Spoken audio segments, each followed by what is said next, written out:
I as saw slave wages. the defense. I saw Tim Pool tweet this out that he wasn't saying that the $50 million is a slave thing. It's the contract itself. It's all the stipulations that are inside of it where he would lose money and stuff if he got banned. That's not any better, man. Slaves didn't get to negotiate their contracts, okay? Yeah. I'm not going to let this one slide. You know why? Because we've made fun of other people who talked about slave wages and slave contracts. And comparing things to slavery. And so what we're going to do is we're going to be philosophically consistent in the moment, and we are going to call out someone else. Before we get to that dumb, though, the dumb part of it, what do you think about the whole situation? Me? Yeah, like, do you side with anybody, or are you just kind of watching from the sidelines and like... No, I think Crowder is wrong in this instance. I think that he's probably worth more than what they offered him. And I don't think that he should have taken the deal. I don't think it's a good deal for him. And maybe they can't offer whatever it is that he is actually worth. I tweeted out a little bit this morning. There's a big risk for the Daily Wire here of Crowder getting fully banned. You know, Crowder is a guy who has Alex Jones on the show and everything. The Daily Wire people don't do. The Daily Wire is essentially your local news at noon compared to Steven Crowder. And so there's a big risk that they're taking on if they were to bring him into the Daily Wire, where a ban of Crowder for whatever reason, whether he's making fun of the George Floyd situation or he's got Alex Jones on there and he says something, whatever it is, where a ban of Crowder could extend all the way throughout the Daily Wire and affect all of them and tear down a lot of the stuff that they're doing. And they still have a ton of corporate sponsors. And so I think the contract represented the risk that is involved in bringing Steven Crowder on. I get it that he's got a bunch of subs. And I do think they lowballed him, but that's what you do in business, right? Anytime you're negotiating a deal, you always start way off the number, right? All of you should do this in your salary. What do you mean, you people? I'm talking to the people on the podcast. Oh, okay. All of you should do this. Everyone should do this in salary negotiations, when you're buying a car, whatever. You always want to either increase the value that so you can meet somewhere in the middle that's going to be more aligned with what you're actually willing to take.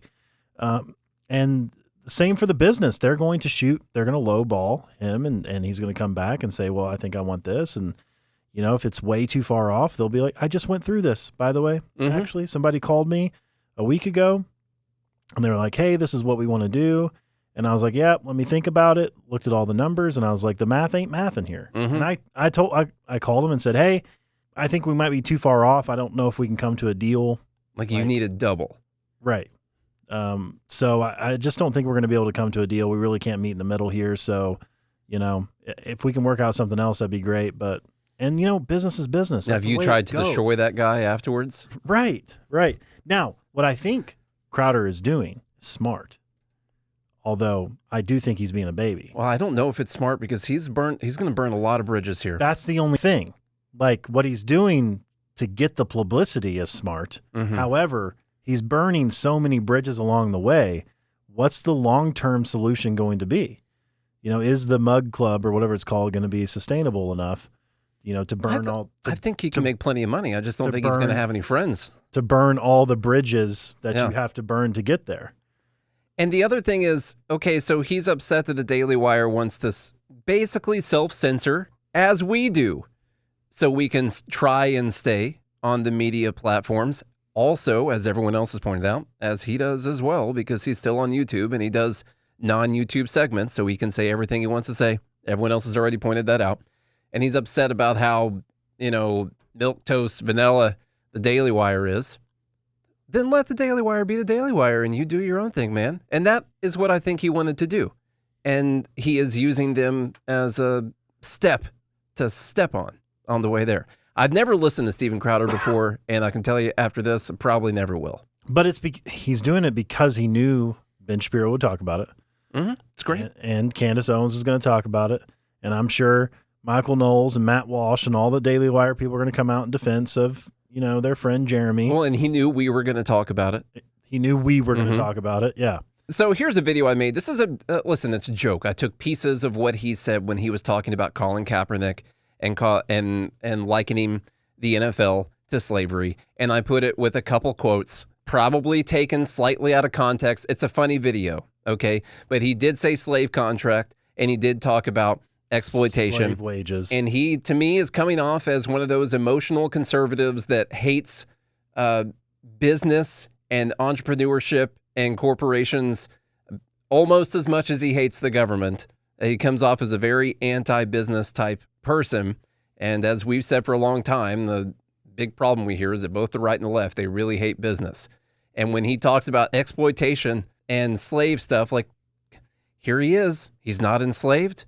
He didn't sign a contract. He's doing fine, but he's using all that emotional trigger language that people use when they want to talk about how much they hate corporations to try and make people feel more emotional about it. So they will give him money. That's not lost on anyone, Stephen. Here's my little mashup. I will transition Mug Club into a full-scale network with independent content creators who don't want to be locked into slave contracts. I can't even describe it to you. I could tell you that he compared it to slavery. Have been locked into exploitative contracts. What's your name, boy? What's your signing bonus? We're about to offer you 10 million. 15 million. Who don't want to be locked into slave contracts. Just go down to 12. You're starting too high on the deal. All right. 13 million. No, boy. Take your 10 million signing bonus. Independent content creators who don't want to be locked into slave contracts. None of the slaves, by the way, in that auction became multi-millionaires in the deal. Those I thought it was pretty funny. I think it's hilarious. It is. I think it's pretty good. Yeah.